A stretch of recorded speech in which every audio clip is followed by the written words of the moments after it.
എസ്കെൻ, താങ്കളുടെ ജീവിതത്തിലെ പ്രധാനപ്പെട്ട ഒരു മുഹൂർത്തമായിരുന്നു ആ യാത്ര തുടങ്ങുന്ന സമയം. താങ്കൾ മാധ്യമ ജീവിതത്തിൽ 40 വർഷം പൂർത്തിയാക്കുന്ന സമയമായിരുന്നു. സാധാരണ നിലയിലാണെങ്കിൽ അതൊരു വലിയ ആഘോഷം എന്നുള്ള നിലയിലൊക്കെ ആളുകൾ പ്ലാൻ ചെയ്യുന്നതാണ്. പക്ഷേ ഈ ഘട്ടത്തിൽ ഇങ്ങനെ സമൂഹം ഇങ്ങനെ ലഹരി മാഫിയയുടെ വലിയൊരു വെല്ലുവിളി നേരിടുന്ന ഘട്ടത്തിൽ അതൊരാഘോഷമായല്ല, അതൊരു വലിയ സാമൂഹിക ഉത്തരവാദിത്വമായി കണ്ട് ഇങ്ങനെ ഈ ലഹരി മാഫിയയുടെ വേരിറക്കാൻ വേണ്ട ഏറ്റവും സുപ്രധാനമായൊരു ഇടപെടൽ ഉണ്ടാവണം. അത് സാധാരണ നിലയിൽ നിന്ന് നമ്മൾ പരിചയിച്ചതിൽ നിന്നൊക്കെ മാറി നമ്മുടെ ഒരു ചീഫ് എഡിറ്റർ, ഒരു സ്ഥാപനത്തിൻ്റെ ചീഫ് എഡിറ്റർ ജനങ്ങൾക്കിടയിലേക്ക് ഇറങ്ങിച്ചെന്ന് സംസ്ഥാനത്തിൻ്റെ വിവിധ ജില്ലകളിലൂടെ, എല്ലാ ജില്ലകളിലൂടെയും സഞ്ചരിച്ച് ജനങ്ങളിലേക്ക് നേരിട്ടെത്തി അവരോട് നേരിട്ട് സംസാരിച്ച് പൊതുപരിപാടികൾ സംഘടിപ്പിച്ച് വിദ്യാർത്ഥികളുമായി സംഘടിപ്പിച്ച് അങ്ങനെ ഒരു ഉത്തരവാദിത്വമാണ് ഈ സമയത്ത് ഏറ്റെടുക്കേണ്ടത് എന്ന ബോധ്യം അത് പ്രധാനമാണ്. താങ്കളുടെ കൂടുതൽ ഇതുമായി ബന്ധപ്പെട്ടുള്ള പ്രതികരണം, ഈ യാത്രയിലെ അനുഭവങ്ങൾ. S K. റിജിത്ത്, നമ്മൾ ഏറ്റവും അഭിമാനത്തോടെയും ഒരുപക്ഷെ സന്തോഷത്തോടെയും കാണുന്ന ഒരു നിമിഷം ഈ യാത്രക്കിടയിൽ ഉണ്ടായിരുന്നു. ആറന്മുള ക്ഷേത്രത്തിൻ്റെ നടയിൽ നിന്ന് ഒരമ്മ, എനിക്കൊന്ന് 70 വയസ്സ് പ്രായം തോന്നിക്കുന്ന അമ്മ തലയിൽ കൈവച്ച് ഈ രാക്ഷസന്മാരെ ഇല്ലാതാക്കണം മോനെ എന്ന് വിളിച്ചു പറഞ്ഞ ഒരു നിമിഷം ഇതിലുണ്ടായി. ഒരുപക്ഷെ ആ അമ്മയുടെ നിലവിളിയാണ് കേരളത്തിൻ്റെ മനസാക്ഷിയിൽ ചെന്ന് അലയ്ക്കേണ്ടത് എന്ന് ഞാൻ വിശ്വസിക്കുന്നു. കാര്യം അത്ര കൂടുതൽ നമ്മുടെ ചെറിയ കുട്ടികളെയാണ് സ്വാധീനിക്കുന്നത്. നമ്മൾ ഈ യാത്ര ആരംഭിക്കുന്ന ദിവസം തന്നെ മുഖ്യമന്ത്രിയുമായി ഒരു ഇൻ്റർവ്യൂ നമ്മൾ തത്സമയം 24 സംപ്രേഷണം ചെയ്തിരുന്നു.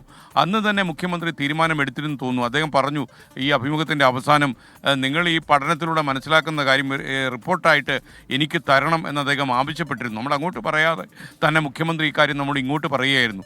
അത് ഒരുപക്ഷെ ഇപ്പോൾ ഞാൻ തിരിച്ചറിയുന്നു, അന്നേ മുഖ്യമന്ത്രിയുടെ മനസ്സിലുണ്ടായിരുന്നു ഈ യാത്ര ഫലവത്താവുകയാണെങ്കിൽ ആ യാത്രയുടെ കാര്യങ്ങൾ മനസ്സിലാക്കിയിട്ട് അതിൽ കർക്കശമായ തീരുമാനങ്ങളും നടപടികളും ഉണ്ടാകണമെന്ന് അദ്ദേഹം ആഗ്രഹിച്ചിട്ടുണ്ടാകണം. ആ ആഗ്രഹമാണ് ഇപ്പോൾ അദ്ദേഹം നിറവേറ്റാൻ പോകുന്നത്. നമുക്കറിയുന്ന പോലെ ഈ മാഫിയകൾ, ഈ ലഹരി മാഫിയ സംഘം എന്ന് പറയുന്ന സംസ്ഥാന വ്യാപകമായി അവരുടെ കാൽച്ചോട്ടിൽ ഈ കേരളത്തെ കൊണ്ടെത്തിക്കാനുള്ള ശ്രമങ്ങൾ തുടങ്ങി.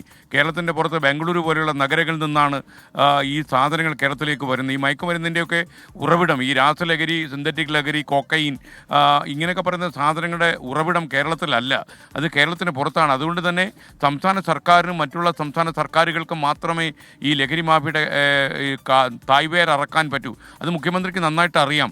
അന്തർദേശീയ തലത്തിൽ തന്നെ ഈ നെറ്റ്വർക്ക് വളരെ ശക്തമാണ്. ഒരു മാധ്യമമൊന്നും വിചാരിച്ചാൽ അവരെ തൊടാൻ പോലും കഴിയില്ല.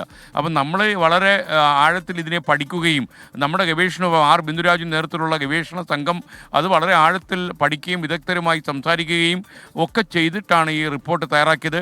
100 പേജുള്ള റിപ്പോർട്ടാണ് മുഖ്യമന്ത്രി കൊടുത്തത്. 2 ഭാഗങ്ങളായിട്ടാണ് കൊടുത്ത്. 2ാം ഭാഗം എന്ന് പറയുന്നത് വളരെ രഹസ്യ സ്വഭാവമുള്ള റിപ്പോർട്ടായിരുന്നു.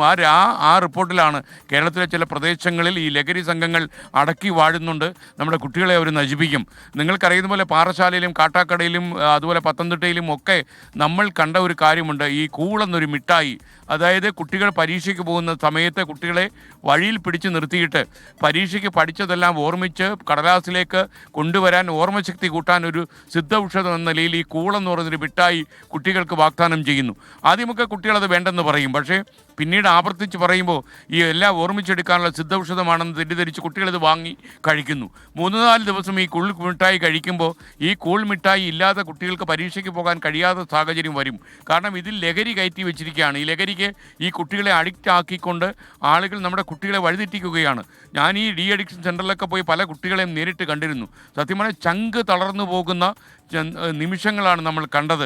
കാര്യം 18ഉം 20ഉം വയസ്സും മാത്രം പ്രായമുള്ള കുട്ടികൾ, വിദ്യാർത്ഥികളാണ് ഈ പല ഡി അഡിക്ഷൻ സെൻ്ററിലും കണ്ടത്. നിങ്ങൾ അറിയേണ്ട ഒരു കാര്യം, 7 കൊല്ലം മുതൽ 12 കൊല്ലം വരെ മാത്രമേ ഇവർ ജീവിച്ചിരിക്കുമെന്ന് മെഡിക്കൽ വിദഗ്ധന്മാർ പറയുന്നു. അപ്പോൾ MDMA ഒക്കെ കഴിക്കുന്നു എന്ന് പറഞ്ഞാൽ MDMA ഒരുപാട് കേരളത്തിൻ്റെ ഉള്ളിലേക്ക് കടന്നു. മാത്രമല്ല നമ്മുടെ വനപ്രദേശങ്ങൾ, വയനാടിൻ്റെയും അതുപോലെ കർണാടകത്തിൻ്റെയൊക്കെ ബോർഡറിലുള്ള വനപ്രദേശങ്ങൾ വഴി ഒരുപാട് ലഹരി പദാർത്ഥങ്ങൾ കേരളത്തിലേക്ക് വരുന്നുണ്ട്. മാത്രമല്ല ഒരുപാട് ലഹരി ഉൽപ്പന്നങ്ങൾ കേരളത്തിലായി കഴിഞ്ഞു. ഇവരുടെ കോട്ടകൊത്തളങ്ങളിലേക്ക് കടന്നു ചെന്ന് ഇവരുടെ തായ്വേര് ഇറക്കണമെങ്കിൽ നമ്മുടെ സംസ്ഥാന പോലീസിനും എക്സൈസിനും മാത്രമേ കഴിയൂ. ഞാൻ ഒരു കാര്യം കൂടി അദ്ദേഹത്തോട് പറഞ്ഞു, നമ്മുടെ പോലീസിനും എക്സൈസിനും ഒക്കെ ഇഷ്ടംപോലെ സ്റ്റാഫ് ഇല്ല ഇപ്പോൾ. അപ്പോൾ ഈ സ്റ്റാഫ് ഇല്ലാത്തത് കൊണ്ട് തന്നെ അവർക്ക് ഇതൊക്കെ അവർ മനസ്സിൽ വിചാരിച്ചാൽ ഈ ഓപ്പറേഷനിൽ പാടാവും. അപ്പോൾ ഈ പോലീസിൽ നിന്നും അതുപോലെ എക്സൈസിൽ നിന്നൊക്കെ വിരമിച്ച ഉദ്യോഗസ്ഥന്മാരുടെ സേവനം കൂടി പരിഗണിച്ചുകൊണ്ട് നാട്ടുകാർ സർക്കാരുടെയും അതുപോലുള്ള ഈ PTA ഒക്കെ സംരക്ഷണത്തോടെ ഈ ഇതിൻ്റെ തായ്വേർ ഇറക്കാൻ അങ്ങേക്ക് കഴിയണമെന്ന് മുഖ്യമന്ത്രി പറഞ്ഞപ്പോൾ തീർച്ചയായും നോക്കാമെന്നാണ് അദ്ദേഹം പറഞ്ഞത്. അദ്ദേഹം അന്ന് പറഞ്ഞത് വെറുതെയായില്ല. അദ്ദേഹം തീരുമാനമെടുത്തു. മാത്രമല്ല സംസ്ഥാനത്ത് ഏറ്റവും വലിയ മുതിർന്ന ഉദ്യോഗസ്ഥന്മാരുടെ യോഗം തന്നെ വിളിച്ച ഒരുപക്ഷെ അദ്ദേഹത്തിൻ്റെ ഭരണ കാലഘട്ടത്തിൽ ഏറ്റവും നല്ല തീരുമാനം അദ്ദേഹം നടപ്പിലാക്കാൻ പോകുന്നു. ഒരുപക്ഷെ കേരളത്തിൽ മയക്കുമരുന്ന് ലോബിക്കെതിരെ അദ്ദേഹം വാളെടുക്കുന്നു എന്നറിയുമ്പോൾ അതിന് ഏറ്റവും സന്തോഷത്തോടെ ആ വാർത്ത ശ്രവിക്കാൻ ഇഷ്ടപ്പെടുന്നത് നമ്മുടെ 24ൻ്റെ പ്രിയപ്പെട്ട പ്രേക്ഷകരാണ്. കാര്യം കേരളത്തിലുടനീളം ഈ SKN40 എന്ന യാത്രയ്ക്ക് അവർ നൽകിയ സ്വീകരണം, അവർ നൽകിയ സഹകരണം നമുക്കൊരിക്കലും മറക്കാൻ കഴിയില്ല. ഓരോ ദിവസവും ഓരോ ലോഡ്ജിൽ താമസിച്ച് ഞാൻ യാത്ര ചെയ്യുമ്പോൾ സ്വന്തം വീട്ടിലുള്ള ഒരാളെ പോലെ കൂടെ വന്ന് ഈ ലഹരി മാഫിയയുടെ തായ്വേരിറക്കാനുള്ള അങ്ങയുടെ ശ്രമത്തിന് ഞങ്ങൾ കൂടെയുണ്ട്, അവന്മാരെ നേരിടാൻ ഞങ്ങൾ കൂടെയുണ്ടെന്ന് പറഞ്ഞ അമ്മ പെങ്ങന്മാരെ, സഹോദരിമാരെ, ചേച്ചിമാരെ ഒക്കെ നമ്മൾ ആലോചിക്കുന്നു. അതുപോലെ ഒരുപാട് ജനങ്ങൾ, നമ്മുടെ സ്റ്റാഫിലെ അംഗങ്ങൾ 60ഓളം ആളുകളാണ് ഒന്നിച്ച് ഈ യാത്ര ചെയ്തത് 30 ദിവസം.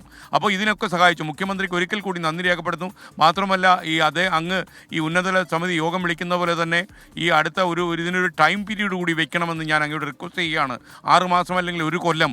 ഈ 1 കൊല്ലം ഈ കാര്യം എങ്ങനെ പ്രവർത്തിക്കുന്നു എന്നുകൂടി അങ്ങ് ശ്രദ്ധാപൂർവം ഇത് പിന്തുടരണം. കാര്യം അങ്ങയുടെ വാശിയോടെയുള്ള ഒരു ഇടപെടലും വിദ്യാഭ്യാസ വകുപ്പിൻ്റെ ഒരു ഇടപെടലും ഉണ്ടായാൽ മാത്രമേ നമ്മുടെ കേരളത്തിൽ ഈ പൊതുപ്രവർത്തകരെ കൂടി സഹകരിപ്പിച്ച്, പ്രതിപക്ഷത്തെ കൂടി സഹകരിപ്പിച്ച് മുന്നോട്ട് കൊണ്ടുപോയാൽ മാത്രമേ ഇപ്പോൾ കേരളത്തിൽ പറഞ്ഞു കേൾക്കുന്ന ഈ വ്യാപകമായ മയക്കുമരുന്നിൻ്റെ ഉപയോഗവും വ്യാപനവും നമുക്ക് തടയാൻ കഴിയൂ. മുഖ്യമന്ത്രി ധീരമായ നിലപാടുകളോട് മുന്നോട്ട് പോകട്ടെ. പ്രതിപക്ഷം കലവറയില്ലാത്ത പിന്തുണ അദ്ദേഹത്തിന് നൽകട്ടെ. അതുപോലെ പൊതുപ്രവർത്തകരും ജനങ്ങളും അധ്യാപക രക്ഷകർത്താ സമിതികളും വിദ്യാലയ സംരക്ഷണ സമിതികളും ഒക്കെ തന്നെ മുഖ്യമന്ത്രിയുടെ കരങ്ങൾക്ക് ശക്തി പകരട്ടെ ഈ കാര്യത്തിൽ എന്നാണ് നമുക്ക് പറയാനുള്ളത്. മയക്കുമരുന്ന് ലോബികളെ കേരളത്തിൽ നിന്ന് എന്നേക്കുമായി ആട്ടി ഓടിക്കാനുള്ള മുഖ്യമന്ത്രിയുടെ തീരുമാനങ്ങൾക്ക് വേണ്ടി ഞങ്ങൾ കാത്തിരിക്കുന്നു.